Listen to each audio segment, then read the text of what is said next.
Company manager Ernestine Humphreys claims her niece, 33-year-old Yolanda Stewart, stole $1,000 of her company's cash. Ms. Humphreys, the Yes, defendant is your niece. Yes, ma'am. And according to your complaint, you are accusing your niece of stealing $1,000 of business money. Yes, Your Honor, I am. Well, tell me why you think she took this money and how. I represent a company in Detroit, and I am responsible for making the deposits, weekly deposits. On Tuesday, May the 6th, I was in my office. I had balanced the manager's sheet, counted the money, and I had $7,200 on my desk.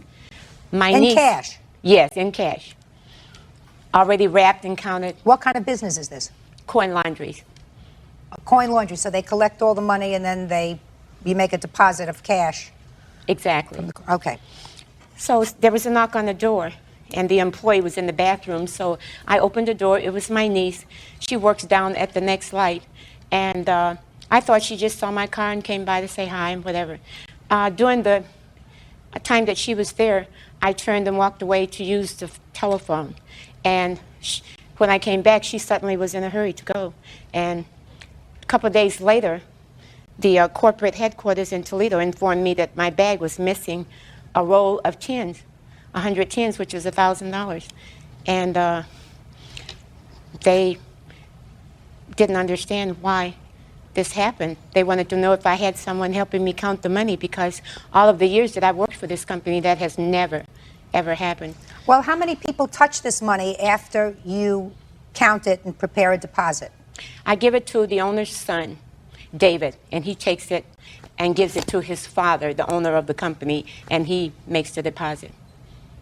So at least 2 other people touch that bag before it gets to a bank. Right, but the owner has 26 stores. He's a multimillionaire, and his son is very wealthy.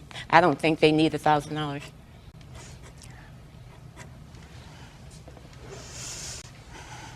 Did you take this money? No. And second of all, she did not walk away and use the phone. She asked me to walk away and call my sister to see what time my sister and her daughter were coming to Detroit. We both walked to the phone, which I did that, and my sister was not there. We left a message on her machine. And then I said, well, I have to go. I was at work. I seen her car like I always do. I stopped in to say, hey, how you doing? We both talked. The money was on the table. And I talked to her briefly, and then I said, well, I got to get back to the store. I left nobody in charge. I said, I'm going down to Highland Park, and then I'm going back to my store. She said, oh, thanks for coming and all that. She walked me out to my car. I don't know, she came out the second door, and she watched me as I got in my car, and she was talking to me. And this right here is what I had on. I had no jacket. I had no purse, nowhere where I could have stuck $1,000. The day before that, she told me she needed some money. I said, well, I don't have any money. She told me that the day before. And also the day before, I helped her count this money. She paid me $50 out the money for helping her count it, which it wasn't my first time helping her count the money at all. And then after that, she said, she came to me about a few days later. She said, I went to the meeting in Toledo. She was nervous. She came up to my job. She said, they said I'm missing a bundle of tins. And she said, from the house. I said, well, it couldn't have been missing from your house. When I stopped at your laundromat, I said, you were just now writing it on the sheet. She said, oh, you're right. And then after that, that's when I heard it happened at the laundromat, which she never left me, in which her office has a lock on it.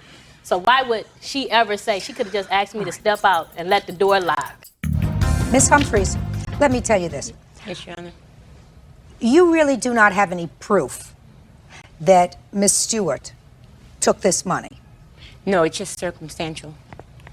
And you understand that it's really unfair for any court to convict someone. And in effect, I would be convicting her of being a thief if I were to grant you this $1,000 judgment that you're after. I understand. Especially since there were other people who had their hands on that money. I just think it's so sad that you had had a lovely relationship, according to your papers, before this happened, and that you make this accusation without any real proof to back it up. Your Honor, she was the only one in the office that day while the money was on the desk. Money. And you needed money. Well, shh. Order. I did not. No, don't talk. I did not need any money. Listen to me. No, I did Listen not. to me. You may have needed money. No, I did not. She may have needed money. Bottom line is, in a court, you have to deal with proof. And there were other people who touched that money after you counted it, prepared a deposit, and gave it to the owner's son. You don't know who the owner's son gave it to. He may have let somebody He gave else. it to his father. Well, but How you you don't know? know that. Hey, do I look like I need help? Okay, I'm just helping you out. You don't know that. It may have gone from his hand to 2 or 3 other people's before it ended up in the bank. So I cannot award you the judgment that you're requesting. I just, again, find it very sad that 2 people who had been very close to each other, clearly, are now not. I think maybe you should apologize to her for letting this thing go this far. Anyway, this case is dismissed. Thank you.